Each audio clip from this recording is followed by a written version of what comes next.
everybody. It is spring of 2022. It's actually May 6th, 2022. And we are at Casa Pashovich at the Edge Polaris. And I have not done a cooking video in a long time, but I have a new video camera. So I'm all excited about that. What I'm going to do before I begin is wash my hands because I just touched some things and I don't like to touch food after I've touched stuff. It's just yucky. So give me just a second.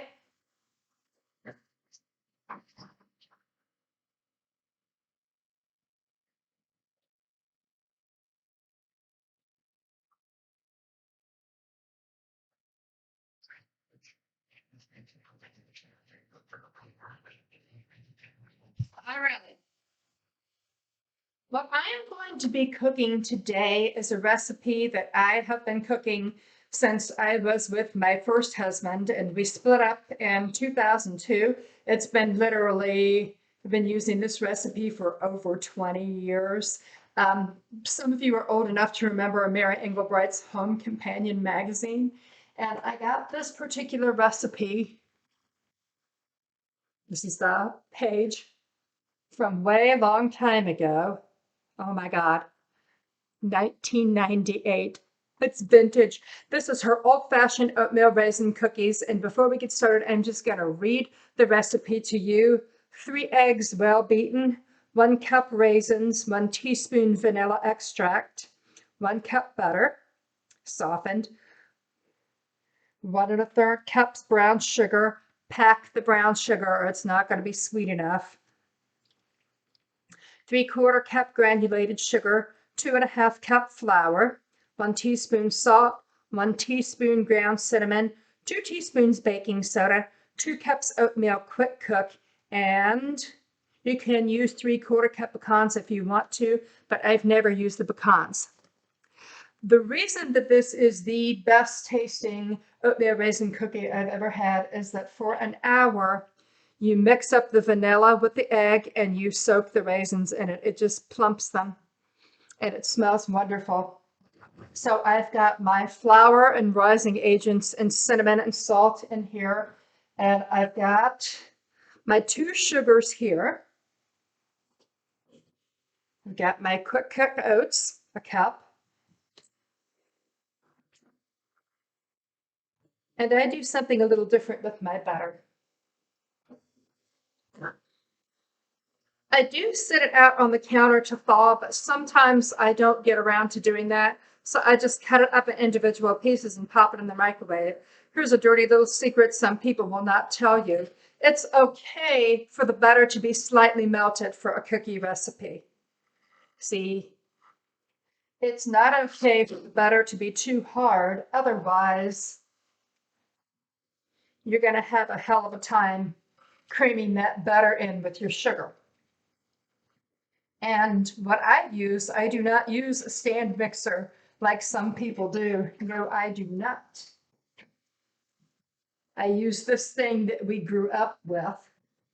And I will also tell you, if you're like us and you've had to go gluten-free, don't think that you have to give up your favorite baked goods. I'm going to show you a product we use. It's gotten harder to find since the pandemic started, but maybe you can find it. And if you can't find this one, I highly recommend a Glutino Measure for Measure all-purpose gluten-free flour.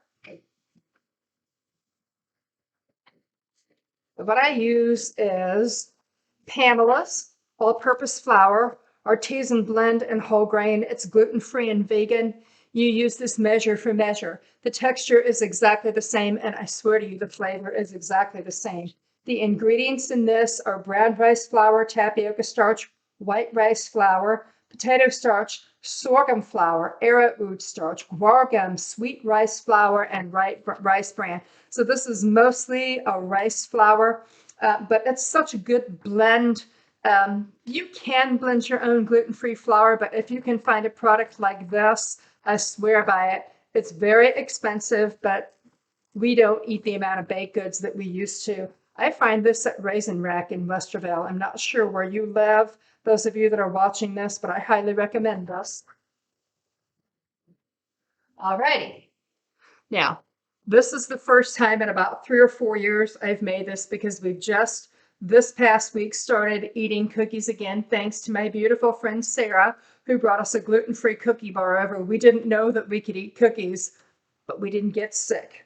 So the technique of this is to do, you soak for an hour your raisins with your beaten eggs and your vanilla. You preheat the oven to 350. Here we go. We are at 350. Then you put together the butter and the sugars, then the flour mixture, okay? Then the raisin mixture, then the oatmeal and nuts. Are you ready? This is gonna go fast. Here we go. Okay, the butter's in there with the sugars. Now, what I always do is I do it a little bit by myself before I turn the blender on. Otherwise, it's gonna go, it's gonna make me look like a clown. I haven't done clown work in a long time, so I really don't wanna look like a clown. And if your butter is only a little bit, it's gonna make it go nuts and quick. Some people will put the butter in first and cream that and then throw the sugar in. I've never had to do that.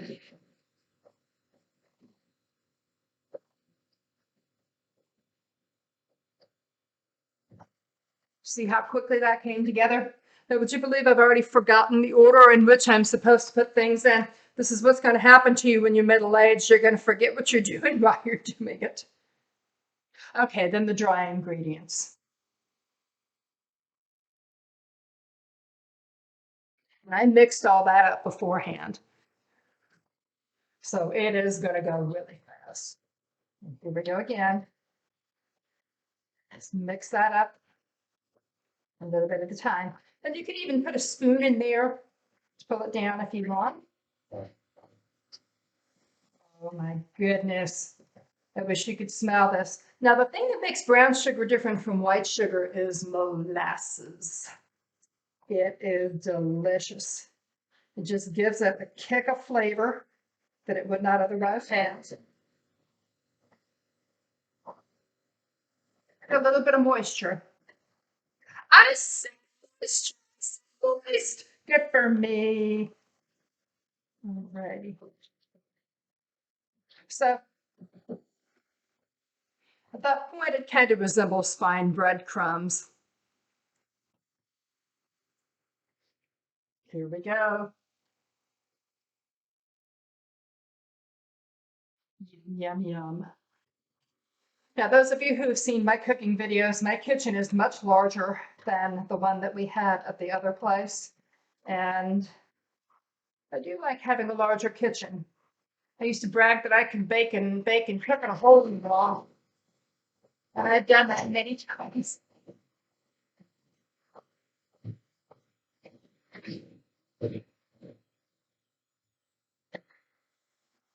And that's already combined. So now, oh, well, would you look at that? There's a few drops of this golden goodness left. Okay. Now, if you could see my floor, I got some flour on the floor, shame on me. Yeah. Such a dense mix. Beautiful, beautiful.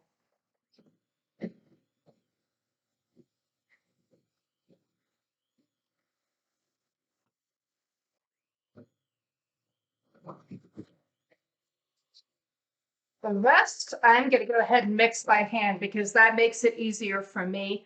Not a lot of people care about that, but I do. Now, let me show you this.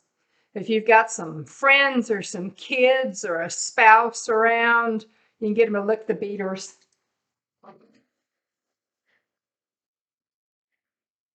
I love this lovely thing right here. It makes it so easy to smooth things.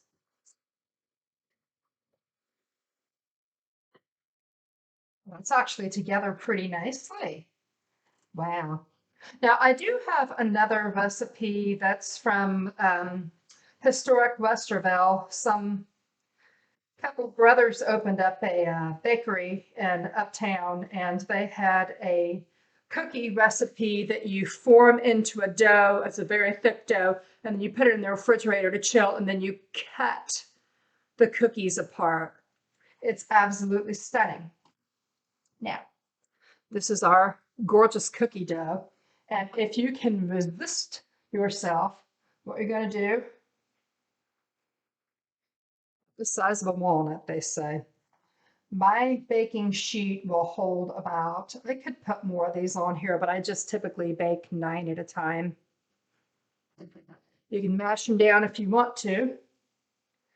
They say to drop it by a teaspoonful. This is more like a tablespoon. And you can put nuts in this. It calls for 3/4 cup of pecans, but I do recommend walnuts. My husband asked me not to use walnuts today. So I said, all right, no walnuts, you party pooper. These are going to bake for about 11 to 13 minutes or until they're done. Some people like them dewy in the center.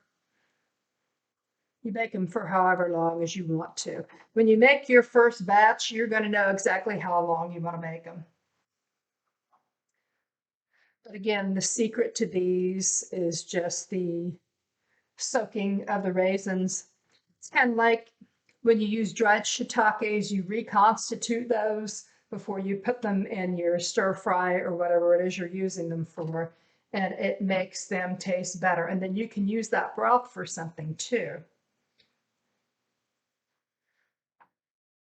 People have been using dried foods for however long as we've had people. Okay, so that's my 9 on the baking sheet, and of course I've got crumbs. You know what? I'm going to go ahead and do 12. No, I'm going to do 9 because I can't remember how far these spread. Now, I'm going to have you take my word for this that these are positively phenomenal. Just put them in the oven. I'm going to start my timer at 10 minutes. And then if that's not done enough, I check them every 60 seconds. The first batch takes a little bit longer to cook than the other batches because, I mean, the oven is hot, but for some reason the pan gets hot, and that helps. And I'm learning this camera, which I just put on focus because I stepped too close. So bear with me. But anyways, this particular recipe is one of my best ones. And you may not be able to get the October-November issue of Mary Engelbreit's Home Companion from 1998 for all these great recipes, but you've got it from me. So happy eating. This has been Eating with April's. Until next time, bye-bye.